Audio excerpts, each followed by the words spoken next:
Hi friends, आप देख रहे हैं वीएस एस्ट्रोलॉजी। मैं गौरव आपका बहुत बहुत स्वागत करता हूं वीएस एस्ट्रोलॉजी में।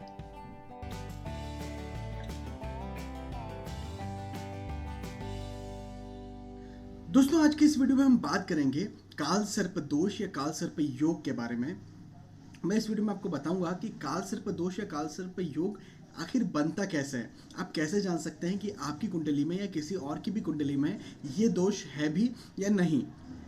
इसके साथ ही साथ दोस्तों, मैं आपको यह भी बताऊंगा काल सर्प दोष के क्या क्या दुष्प्रभाव हो सकते हैं, साथ ही साथ इसकी जो शांति होती है, निवारण होता है, उसके बारे में भी आज हम चर्चा करेंगे। दोस्तों, सबसे पहले तो मैं आपको यह बता देता हूं कि यह दोष आखिर बनता कैसे है।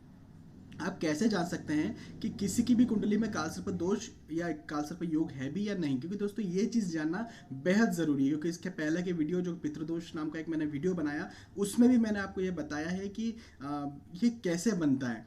क्योंकि दोस्तों ये जानना बेहद ज़रूरी है। कारण यह कि बहुत से ऐसे फ्रॉड एस्ट्रोलॉजर्स होते हैं, खुद को जो ज्योतिष कहते हैं, खुद को जो पंडित कहते हैं, और वो सिर्फ पैसे के नाम पर, पैसे लूटने के नाम पर लोगों को बेवकूफ़ बना देते हैं कि आपकी कुंडली में इस तरह का दोष या इस तरह का योग है, जो कि असलियत में होता नहीं है। क्योंकि मेरा ये प्रैक्टिकल है, मेरे पास बहुत से ऐसे सज्जन लोग आते हैं और जो आगे से मुझे कहते हैं कि हमें काल सर्प दोष या किसी भी तरह का दोष है। जब मैं उनकी कुंडली देखता हूँ तो उन्हें एक्चुअल में वो दोष होता नहीं है। वो कहते हैं हमने सैकड़ों की पूजा पाठ करवा ली लेकिन हमें फ़ायदा नहीं हुआ। तो फ़ायदा कैसे होगा? आपको वो दोष था ही नहीं, आपकी दिक्कत कोई और है। तो दोस्तों, सबसे पहले आप ये जान लीजिए कि काल सर्प दोष या काल सर्प योग आखिर कुंडली में बनता कैसे है। दोस्तों, आप जो ये कुंडली देख रहे हैं, इसमें राहु जो है, राहु 10th हाउस में है और केतु 4th हाउस में है। सबसे पहले तो आप ये समझ लीजिए कि राहु और केतु जो होते हैं कुंडली में, वो एक दूसरे से खुद से 7वें स्थान पर होते हैं। राहु और केतु का ये नियम होता है, ये सिस्टम होता है कि जहां राहु होगा उससे जस्ट 7th हाउस में केतु होगा, चाहे जहां पर भी ये बैठे हों। या हम ऐसा भी कह सकते हैं कि जहां केतु होगा उससे जस्ट 7th हाउस में राहु होगा। आप किसी की भी कुंडली उठा लीजिए, राहु और केतु का ये हमेशा नियम होता है, ये एक सिस्टम होता है। दोस्तों, यहाँ पर राहु और केतु बैठे हुए हैं। राहु 10th हाउस में है, केतु 4th हाउस में है। तो दोस्तों, यहाँ पर एक इस तरह का एक्सिस बन गया। राहु और केतु का एक इस तरह का एक्सिस बन गया। ये किसी भी तरह से राहु केतु हो सकते हैं, चाहे वो राहु 1st हाउस में हो, केतु 7th हाउस में हो, राहु 6th हाउस में हो, केतु 12th हाउस में हो। किसी भी तरह का किसी भी कुंडली में एक एक्सिस बन सकता है। मैं इस तरह से आपको एक एग्जाम्पल बता रहा हूँ। तो यहाँ पर राहु 10th हाउस में, केतु 4th हाउस में है। दोस्तों, अब मैं आपको बताता हूँ कि काल सर्प योग आखिर बनता कैसे है। जब भी राहु और केतु के एक साइड जो आप एक साइड देख रहे हैं ऊपर की तरफ, यदि सारे ग्रह आ जाएं, मैंने इस कुंडली में ऊपर की तरफ बताया, किसी भी तरह से राहु केतु प्लेस्ड हो सकते हैं, उसके यदि एक साइड सारे ग्रह आ जाए, जिसे यह भी कहा जाता है कि राहु और केतु के बीच में सारे ग्रह आ जाए। तो यदि राहु और केतु के बीच में एक साइड में सारे ग्रह आ जाए, ये नीचे भी हो सकता था, यदि राहु केतु के बीच में इधर तरफ भी सारे ग्रह होते तो वो भी माना जाता, लेकिन हमने एक एग्जाम्पल के तौर पर ऊपर तरफ बताया। तो राहु और केतु के एक्सिस के एक साइड सारे ग्रह आ जाए, इसे कहते हैं काल सर्प दोष या काल सर्प योग। अब दोस्तों, कोई भी एक ग्रह, जैसे कि ऊपर की ओर सारे ग्रह हैं, यदि कोई भी एक ग्रह यदि राहु और केतु के बीच से हट जाता तो वो काल सर्प दोष नहीं माना जाता। बहुत से ऐसे लोग होते हैं, बहुत से ऐसे एस्ट्रोलॉजर्स होते हैं, पंडित होते हैं, जो एक भी ग्रह यदि बाहर निकल जाता है तो उसे आंशिक काल सर्प दोष का नाम दे देते हैं, जो कि एक्चुअल में आंशिक काल सर्प दोष नाम का कोई वर्ड ही नहीं है। तो काल सर्प दोष इस तरह से बनता है कि राहु और केतु के एक साइड सारे ग्रह हों, राहु और केतु के एक्सिस, आप एक्सिस एक समझ लीजिए कि जिस भी तरह से राहु केतु होंगे उनका एक एक्सिस बन जाएगा, जिस भी घर में होंगे। यदि राहु 6th हाउस में, केतु 12th हाउस में होंगे, राहु 1st हाउस में, केतु 7th हाउस में होंगे, तो इस तरह से राहु का एक एक्सिस बन जाएगा। राहु और केतु के यदि एक्सिस के एक तरफ सारे ग्रह हों और एक तरफ बिल्कुल खाली हो, उसे कहते हैं काल सर्प दोष या काल सर्प योग। अब दोस्तों एक चीज़ और मैं क्लियर कर दूं कि जो प्राचीन ज्योतिष शास्त्र है उसमें काल सर्प दोष का कहीं से कहीं तक कोई जिक्र नहीं है।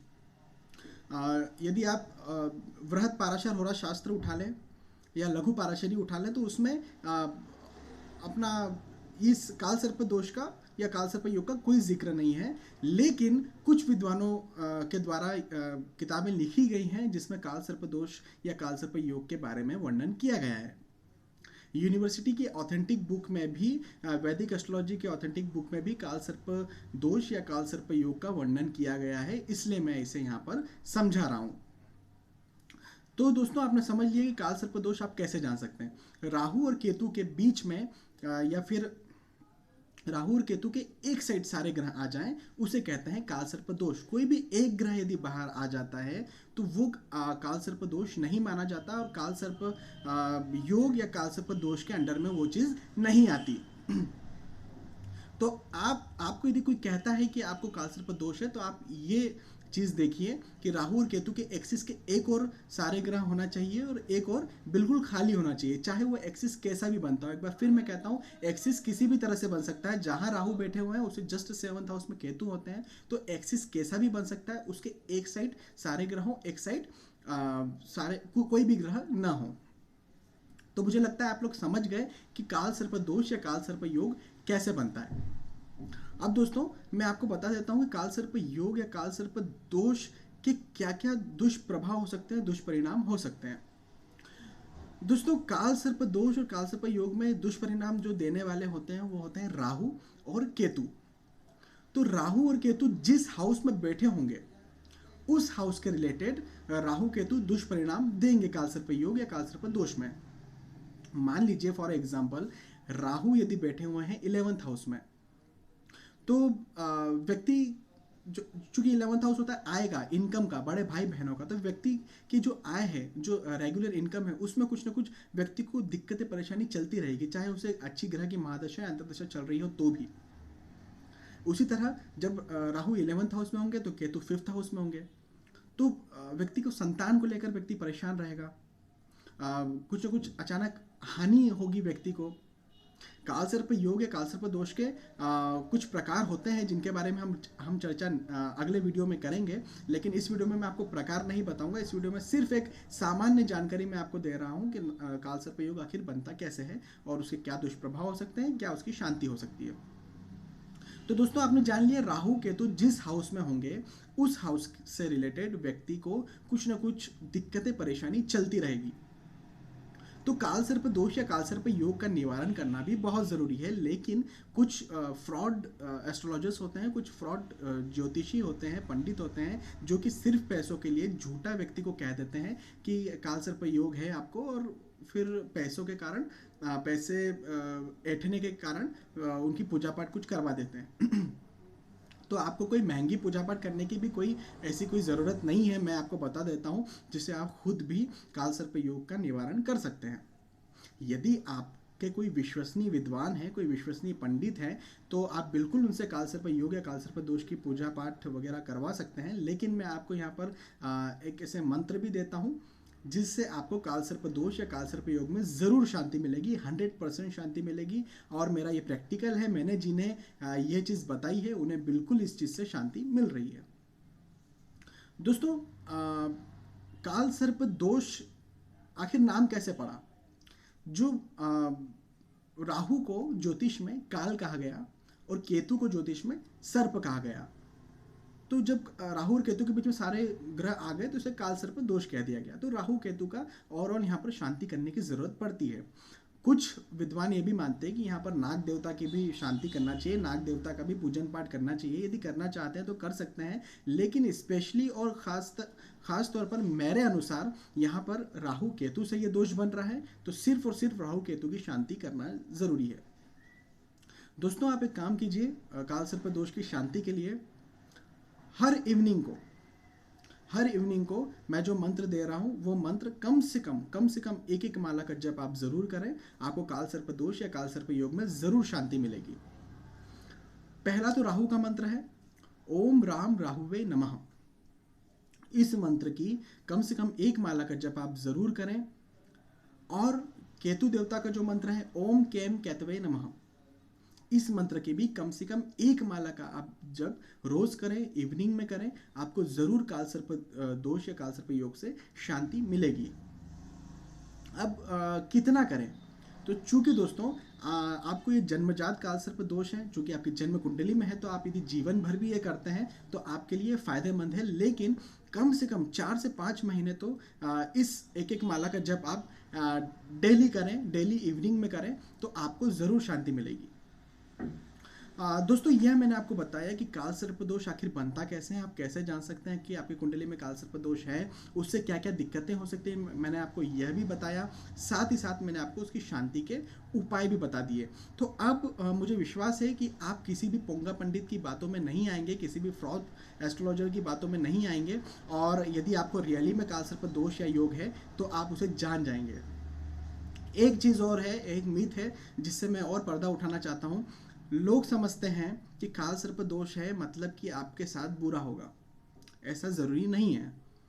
मैं आपको ऐसे बड़े बड़े लोगों के नाम ले सकता हूं जो कि अपनी ज़िंदगी में बहुत आगे बढ़े हैं, और आप उन्हें इंटरनेट पर उनकी कुंडली सर्च कर लीजिए, उन्हें कालसर्प दोष था, लेकिन वो अपने क्षेत्र में बहुत आगे बढ़े और अपना बहुत नाम कमाए और एक आइडियल बने। सचिन तेंदुलकर की आप कुंडली देखिए, उन्हें कालसर्प दोष है।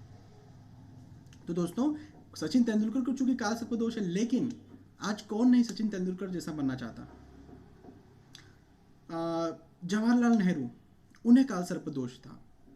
मोरारजी देसाई को कालसर्प दोष था। इंदिरा गांधी को कालसर्प दोष था। तो कालसर्प दोष बड़े बड़े इन लोगों को भी हुए हैं, लेकिन वो अपनी ज़िंदगी में आगे बढ़े हैं। तो कालसर्प दोष है, इसका मतलब ये नहीं कि आपके साथ बुरा ही होता रहेगा और आप आगे नहीं बढ़ सकते। कालसर्प दोष सिर्फ खराब ही नहीं है।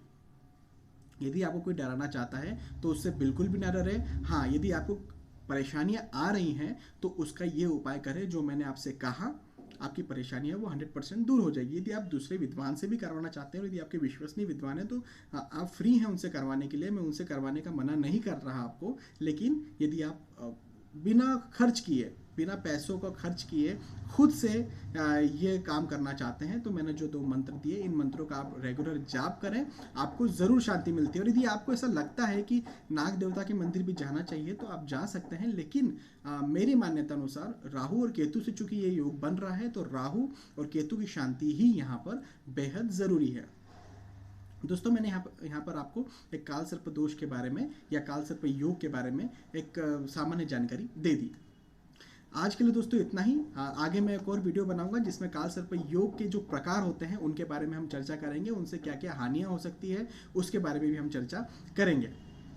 दोस्तों एक बार और आपके फ़ायदे की मैं आपको बात बता दूं कि यदि आप एस्ट्रोलॉजी ज्योतिष सीखना चाहते हैं, यदि आप अपनी कुंडली खुद पढ़ना चाहते हैं बिना किसी की मदद के, तो इस चैनल की playlist astrology lesson in Hindi में जाएं, वहाँ पर वीडियोस देखें। हम समय समय पर वहाँ पर वीडियोस अपलोड करते रहते हैं, वहाँ जाकर आप एस्ट्रोलॉजी ज्योतिष सीख सकते हैं। यदि आप अपनी कुंडली खुद पढ़ना चाहते हैं तो प्लीज़ वहाँ जाएँ। दोस्तों यदि आप रेगुलर अपने राशिफल भी जानना चाहते हैं, यदि एस्ट्रोलॉजी के अपडेट जानना चाहते हैं, जैसे समय शनि 7.5 ग्रहों के गोचर, सूर्य ग्रहण, चंद्र ग्रहण इत्यादि, तो प्लीज़ इस चैनल को सब्सक्राइब करें। चलिए दोस्तों, ये वीडियो देखने के लिए आपका बहुत बहुत धन्यवाद। Bye bye.